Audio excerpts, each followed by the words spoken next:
Welcome to Prabhat news. ఆకాశంలో మన కంటికి కనబడుతున్న ఎన్నో దృశ్యాలు అత్యంత అద్భుతంగా ఉంటాయి. సూర్యోదయం, సూర్యాస్తమయం ఎంతో అందమైన దృశ్యాలు.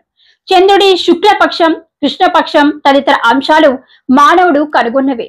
అలా కనుగొన్న అనేక అంశాలలో సూర్యగ్రహణం, చంద్రగ్రహణం అనేవి అత్యంత అరుదైనవి, అందమైనవి.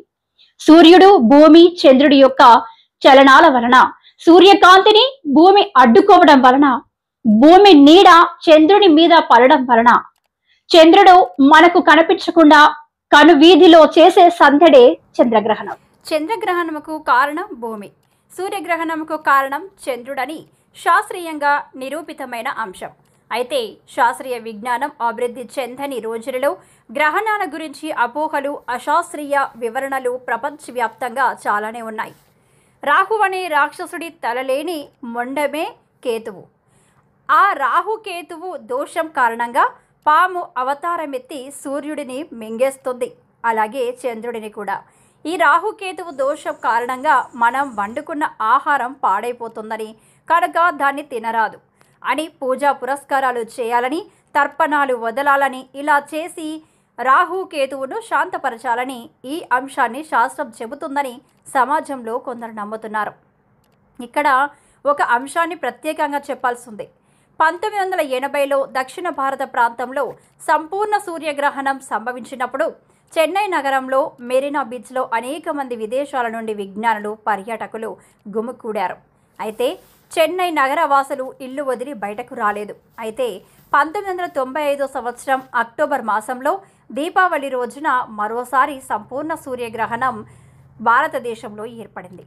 అయితే ఈసారి దేశంలోనే పరిస్థితి మునుపటిలా లేదు. పెద్ద మార్పు జరిగిపోయింది. వేల మంది కాదు, లక్షలాది ప్రజలు గుంపులుగా, జట్లుగా గ్రహణాన్ని వీక్షించారు. దీనికి కారణం విభిన్న రాష్ట్రంలో అనేక పాపులర్ సైన్స్ స్వచ్ఛంద సంస్థలు ఎన్నో సంవత్సరాలుగా నిరంతరం గ్రహణాల గురించి అవగాహన, ప్రచారం ప్రజల మధ్య సాగించినట్ల వల్లే సాధ్యమైంది. గత రాత్రి ఏర్పడిన చంద్రగ్రహణం కారణంగా ముందుగానే రాష్ట్ర వ్యాప్తంగా ఉన్న దేవాలయాలను మూసివేశారు. కారణం చంద్రుని మింగే రాహుకేతువుల ఉమ్మి ఈ దేవుళ్ళ మీద పడి మైలపడిపోతారట. అందుకే గుళ్ళు, గోపురాలు మూసివేస్తున్నారు. అంతేకాక ఆ రోజు గర్భిణీలు బయట తిరిగితే వారికి పుట్టే పిల్లలు మొర్రితో పుడతారని భయపెడుతున్నారు. వీటన్నింటినీ పటాపంచలు చేస్తూ హైదరాబాద్కు చెందిన సైన్స్ యాత్ర వ్యవస్థాపకులు గాలంకి సుబ్బారావు అతిపెద్ద టెలిస్కోప్ ఐ ద్వారా చంద్రగ్రహణం పరిణామాలను అతి దగ్గరగా వీడియో తీశారు, పరిశీలించారు. ఆ దృశ్యాలను మన ప్రభాత్ న్యూస్ వీక్షకులు చూడవచ్చు. మానవుడికి మాత్రమే ఇది చంద్రగ్రహణం, సూర్యగ్రహణం అని తెలుసు కానీ మిగిలిన జీవకోటి ఎవరికి ఇది గ్రహణం అని, ఇది చూస్తే నష్టమని, లాభమని, ఖగోళ వింతని తెలియదు సుమా. వాటి పని అవి చేసుకుపోతూ ఉంటాయి. ప్రత్యేకమైనటువంటి ఎలాంటి కిరణాలు ఈ సందర్భంగా భూమి మీద ఉన్న మనుషులకు హాని చేసిన సందర్భాలు ఉన్నట్లుగా ఎక్కడ నిరూపణ కాలేదు. ఇప్పటి వరకు ఎలాంటి ఇబ్బంది లేదు.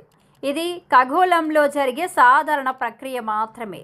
ఎలాంటి అపోహలు పడకుండా గత రాత్రి చంద్రగ్రహణాన్ని మన కంటితో ఎలాంటి పరికరాలు ఉపయోగించకుండా కోట్లాది మంది చూశారు. ఇది ఖగోళ అద్భుతం తప్ప ఎలాంటి అపోహ పెట్టుకోవద్దని శాస్త్రవేత్తలు పదే పదే చెబుతూనే ఉన్నారు.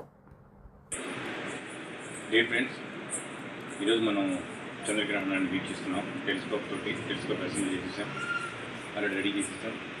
చాలా వరకు ఆఫ్ చందమామ మూసిపోయింది. మనం ఈజీగా దీంట్లో చూడవచ్చు. ఒకసారి మీరు రండి, చూడండి. దీంట్లోంచి చూస్తే మీకు మూన్ యొక్క తెలుస్తుంది. లైటింగ్ ఉండటం వల్ల జూమింగ్ సరికరెక్ట్ లేదు. చందమామ కనిపిస్తుంది చూడండి.